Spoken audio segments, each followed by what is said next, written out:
महात्मा गांधी विद्या मंदिर संस्थेचे एसपीएच माध्यमिक व उच्च माध्यमिक विद्यालयातील गरजू विद्यार्थ्यांना महाकाल प्रतिष्ठान महाराष्ट्र राज्याचे संस्थापक अध्यक्ष मोहित कडनोर यांच्याकडून गणवेश वाटप करण्यात आले।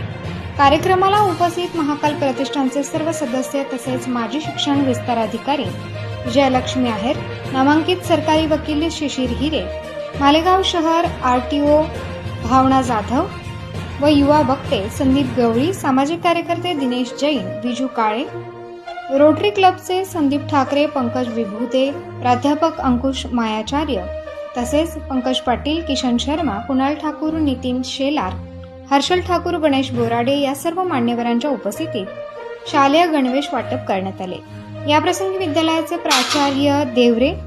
AR, पर्यवेक्षक विजय भोजे, कार्यालयीन वरिष्ठ दिलीप